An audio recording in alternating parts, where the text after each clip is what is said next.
Hari ke-10. Injil Lukas pasal 10. Yesus mengutus 70 murid. Kemudian daripada itu, Tuhan menunjuk 70 murid yang lain, lalu mengutus mereka berdua-dua mendahuluinya ke setiap kota dan tempat yang hendak dikunjunginya. Katanya kepada mereka, "Tuaian memang banyak, tetapi pekerja sedikit. Karena itu mintalah kepada Tuhan yang mempunyai tuaian, supaya ia mengirimkan pekerja-pekerja untuk tuaian itu. Pergilah, sesungguhnya aku mengutus kamu seperti anak domba ke tengah-tengah serigala. Janganlah membawa pundi-pundi atau bekal atau kasut, dan janganlah memberi salam kepada siapapun selama dalam perjalanan.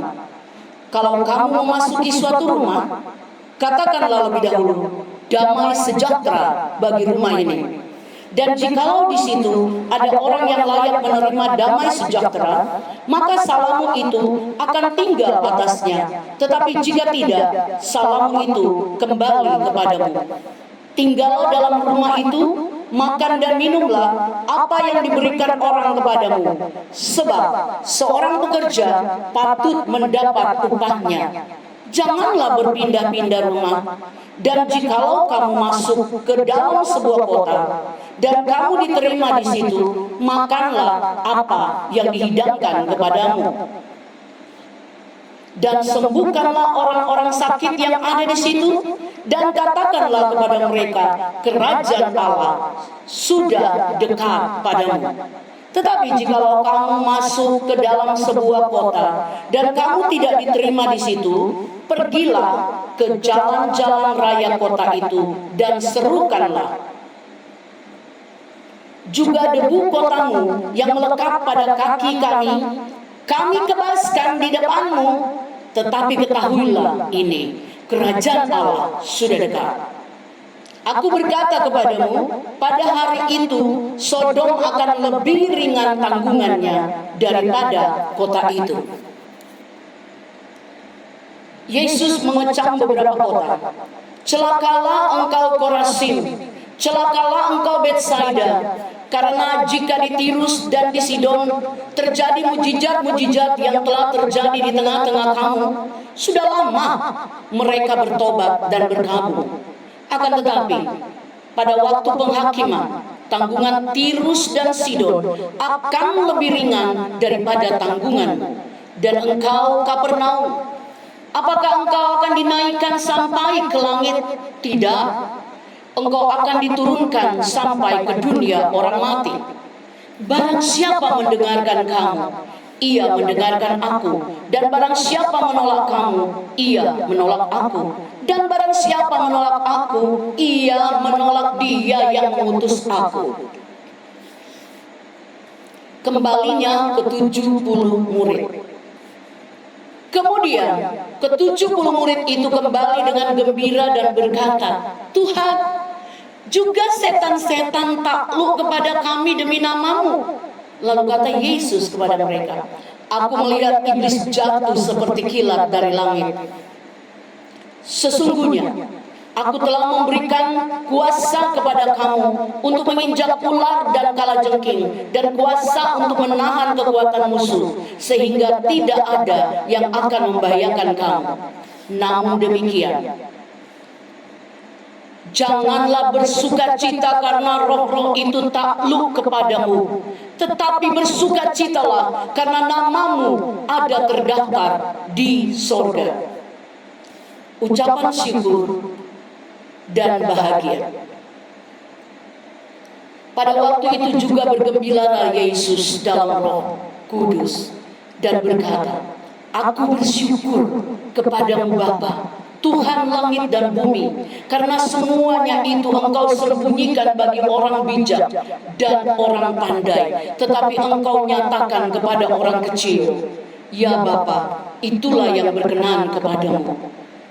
Semua telah diserahkan kepadaku oleh Bapa, dan tidak ada seorang pun yang tahu siapakah anak selain Bapa, dan siapakah Bapa selain anak, dan orang yang kepadanya anak itu berkenan menyatakan hal itu. Sesudah itu berpalinglah Yesus kepada murid-muridnya sendiri dan berkata, "Berbahagialah mata yang melihat apa yang kamu lihat, karena aku berkata kepadamu, banyak nabi dan raja ingin melihat apa yang kamu lihat, tetapi tidak melihatnya, dan ingin mendengar apa yang kamu dengar, tetapi tidak mendengarnya." Orang Samaria yang murah hati. Pada suatu kali, berdirilah seorang ahli Taurat untuk mencobai Yesus, katanya, "Guru, apa yang harus kuperbuat untuk memperoleh hidup yang kekal?" Jawab Yesus kepadanya, "Apa yang tertulis dalam hukum Taurat? Apa yang kau baca di sana?"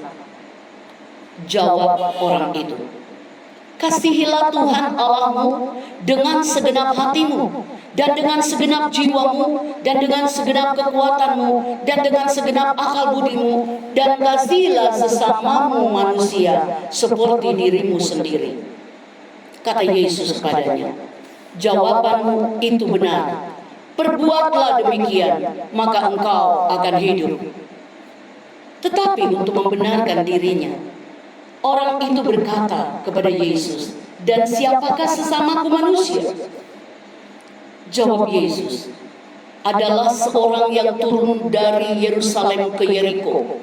Ia jatuh ke tangan penyamun-penyamun yang bukan saja merampoknya habis-habisan, tetapi yang juga memukulnya, dan yang sesudah itu pergi meninggalkannya setengah mati." Kebetulan ada seorang imam turun melalui jalan itu. Ia melihat orang itu, tetapi ia melewatinya dari seberang jalan. Demikian juga seorang Lewi datang ke tempat itu. Ketika ia melihat orang itu, ia melewatinya dari seberang jalan. Lalu datang seorang Samaria yang sedang dalam perjalanan ke tempat itu. Dan ketika ia melihat orang itu, tergeraklah hatinya oleh belas kasihan. Ia pergi kepadanya, lalu membalut luka-lukanya. Sesudah ia menyiraminya dengan minyak dan anggur. Kemudian ia menaikkan orang itu ke atas keledai tunggangannya sendiri, lalu membawanya ke tempat penginapan dan merawatnya. Keesokan harinya, ia menyerahkan 2 dinar kepada pemilik penginapan itu, katanya, "Rawatlah dia, dan jika kau belanjakan lebih dari ini, aku akan menggantinya waktu aku kembali." Siapakah di antara ketiga orang ini menurut pendapatmu adalah sesama manusia dari orang yang jatuh ke tangan penyamun itu? Jawab orang itu, "Orang yang telah menunjukkan belas kasihan kepadanya." Kata Yesus kepadanya, "Pergilah dan berbuatlah demikian." Maria dan Marta. Ketika Yesus dan murid-muridnya dalam perjalanan, tibalah ia di sebuah kampung. Seorang perempuan yang bernama Marta menerima dia di rumahnya. Perempuan itu mempunyai seorang saudara yang bernama Maria. Maria ini duduk dekat kaki Tuhan dan terus mendengarkan perkataannya. Sedang Marta sibuk sekali melayani. Ia mendekati Yesus dan berkata, "Tuhan, tidakkah engkau peduli bahwa saudaraku membiarkan aku melayani seorang diri? Suruhlah dia membantu aku." Tetapi Tuhan menjawabnya, "Marta, Marta, engkau khawatir dan menyusahkan diri dengan banyak perkara. Tetapi hanya satu saja yang perlu. Maria telah memilih bagian yang terbaik, yang tidak akan diambil daripadanya."